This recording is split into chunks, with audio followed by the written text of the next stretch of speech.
Apakah dunia siap menerima 20.000 pasukan militer Indonesia di Timur Tengah?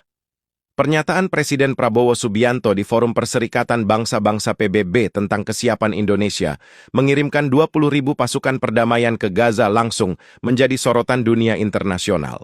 Wacana pengiriman 20.000 pasukan militer Indonesia ke Timur Tengah menjadi salah satu topik hangat yang memicu perdebatan baik di dalam negeri maupun di kancah internasional. Langkah ini dipandang sebagai upaya besar Indonesia untuk menunjukkan komitmennya terhadap perdamaian dunia sekaligus memperkuat posisi diplomasi di forum internasional. Namun pertanyaan besar muncul, apakah dunia benar-benar siap menerima kehadiran pasukan militer sebesar itu di kawasan yang penuh ketegangan? Timur Tengah selama ini dikenal sebagai kawasan yang tidak pernah sepi dari konflik, mulai dari Palestina, Suriah, Irak, hingga Yaman. Keberadaan pasukan asing di kawasan tersebut seringkali menimbulkan perdebatan panjang terkait legitimasi dan tujuan kehadirannya Indonesia dengan identitasnya sebagai negara Muslim terbesar dan anggota aktif PBB tentu memiliki keistimewaan tersendiri. Bila pasukannya dikerahkan, pasukan ini disebut-sebut tidak akan bertindak ofensif, melainkan lebih diarahkan untuk menjaga perdamaian dan memberikan perlindungan kemanusiaan. Keterlibatan pasukan Indonesia di bawah mandat PBB dapat memberikan legitimasi hukum dan moral yang lebih kuat di mata dunia. Namun beberapa pihak khawatir jumlah yang terlalu besar justru dapat memicu ketegangan baru dengan negara-negara yang memiliki kepentingan di kawasan tersebut.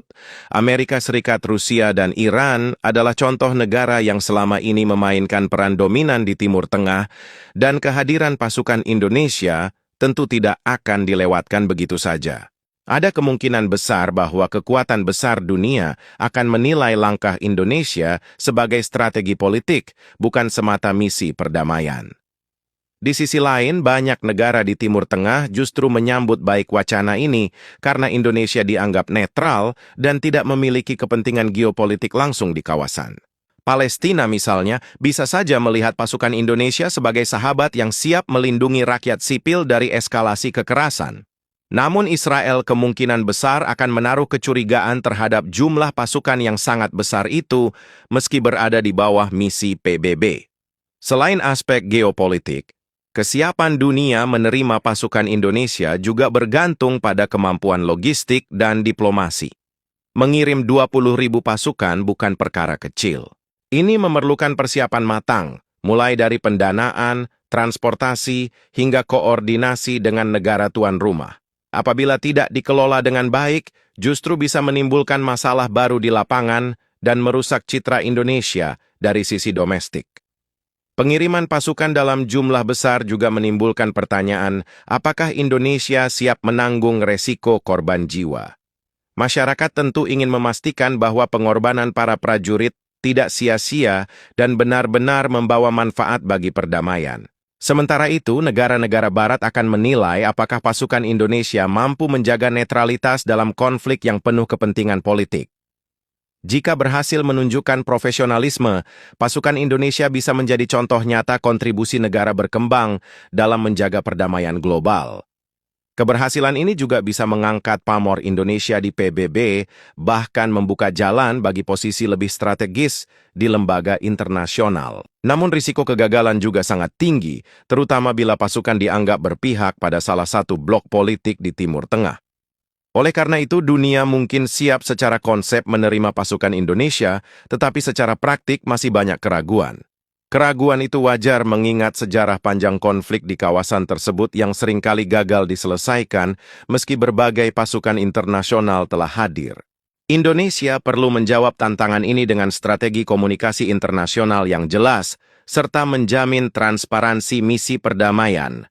Hanya dengan cara itulah kehadiran 20.000 pasukan bisa diterima, bukan sebagai ancaman, melainkan sebagai jembatan menuju perdamaian. Apakah dunia siap menerima 20.000 pasukan militer Indonesia di Timur Tengah? Semua akan bergantung pada bagaimana Indonesia mengeksekusi misinya dengan bijaksana. Jika Indonesia benar-benar mengirimkan pasukan dalam jumlah besar, maka ini akan menjadi salah satu misi internasional terbesar yang pernah dilakukan oleh TNI.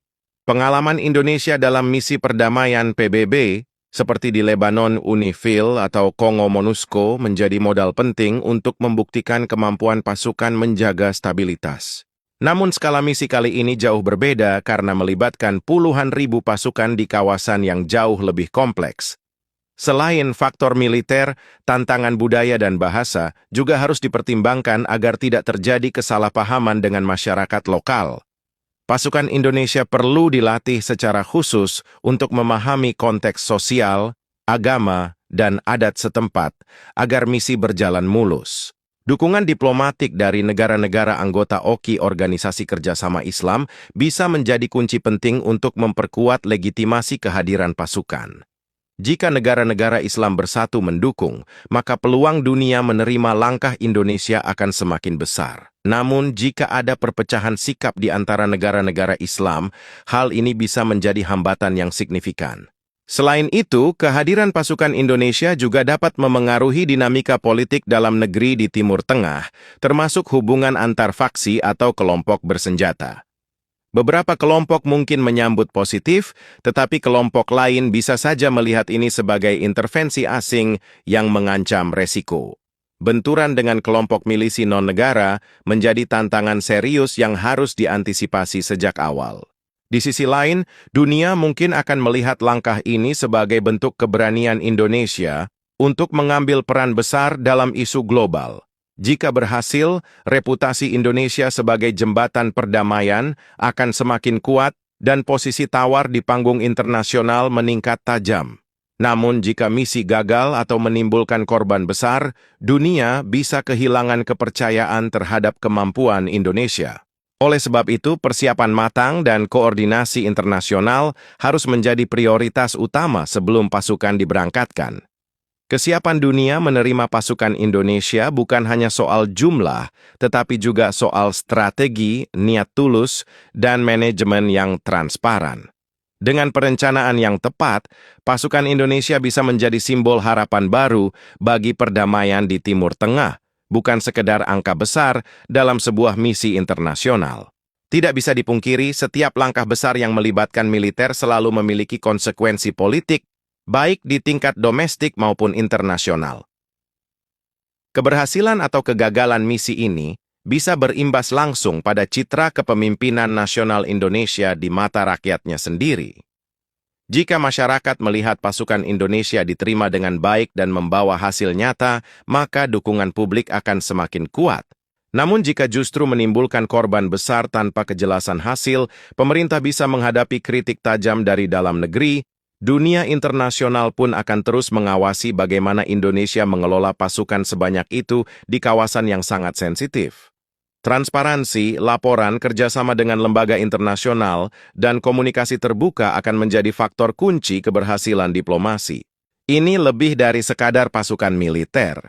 Dunia berharap Indonesia mampu membawa misi kemanusiaan seperti bantuan medis, rekonstruksi, dan perlindungan warga sipil.